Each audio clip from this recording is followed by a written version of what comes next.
So my live video like interrupted because fucking Morgan McMichaels was calling through, and I declined the call because I was like having a stream of consciousness or whatever, and then I didn't know if it was back on or not.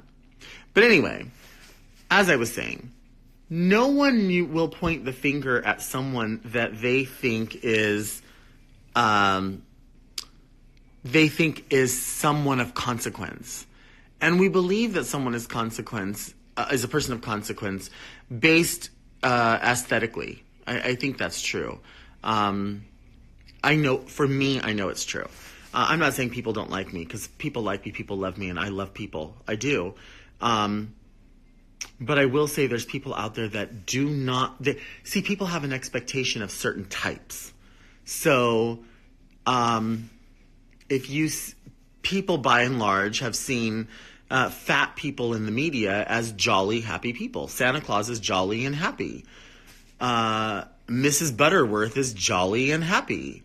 Little Debbie is like a little cake girl with like smiley face, like the Stay Puft Marshmallow Man. These are the images that you have. So when one of those images says to you, don't talk to me like I'm just that. Talk to me like I'm a real person. Talk to me like I'm a person with opinions. People go, oh, you have an attitude problem. You have a chip on your shoulder. You're a bitch. You're this and this and this. And so then what happens is,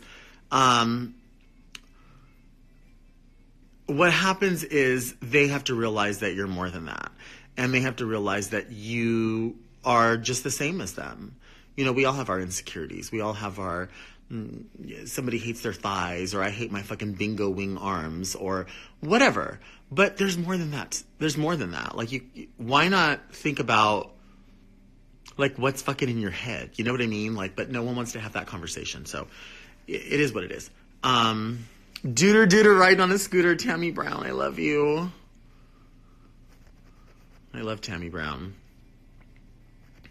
You know what the thing is about Tammie Brown? Is Tammie Brown, as long as I've known her, and I've known her for a very, very, very long time, Tammie Brown is the type of person who says she's going to do something, and she does it. Tammie Brown isn't afraid of anyone or anything, and that's inspiring to me. I remember when Tammie Brown, when I first met her, she said that she was going to work with RuPaul. This is before Drag Race. We were at a club called Fire Island in Long Beach, California. And then there was later Fire Island 2. But we were at Fire Island, and she was doing a Tina Turner song, and she had these butterfly wings on. And we met her, and we were like, wow, this chick is wild. And she was like, you know what? I'm going to work with RuPaul one day and Lady Bunny, and I'm going to be famous. I'm going to be a star. And then she ended up moving away back to Texas, where she was from. And then she kept my phone number, and she used to call me from this restaurant she worked at called The Big Fisherman. And she would call me just to check in, just to say hello, just to say how you doing. Then one day she magically appeared back in California, and she was driving this Jeep that she won, I think, or won in a contest, or someone won. And then she went on to be one of the first people on RuPaul's Drag Race.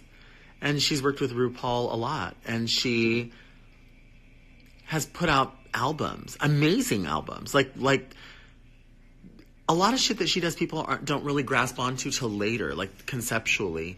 And sometimes the concept really is deep, and sometimes it's not that deep. It's just for fun. It's just for people to have a great time. And, you know, she makes these amazing rag queens, and she makes eyelashes, and she tells people her process and shows them her process and shares her opinions. And she's like one of the most important people that I know. She really is. And I don't even know if she's still on here. She probably went away, but she's not... Tammie, a lot of people like to say that Tammie's kooky, but she's actually not kooky. She's just 100% Tammie, and she's honest. You know, she's honest about her opinions, and she cares about the world, and she cares about people. She cares about herself. I love that. Yeah.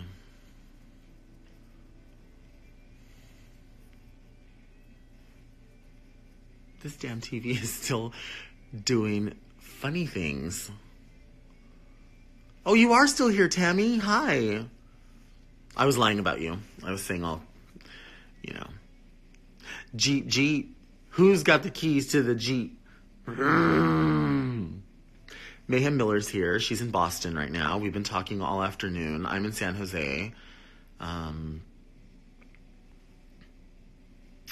Wilhelmina, I missed the patio too. Last night was T-Girl Saturdays, and me and Wilhelmina Caviar always do the cabaret show before the T-Girl show, and then we hang out on the patio all night long and shoot the shit, and it's once a month, and I missed it.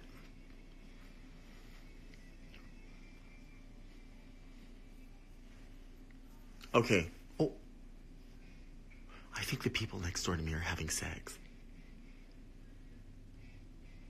There's one of those...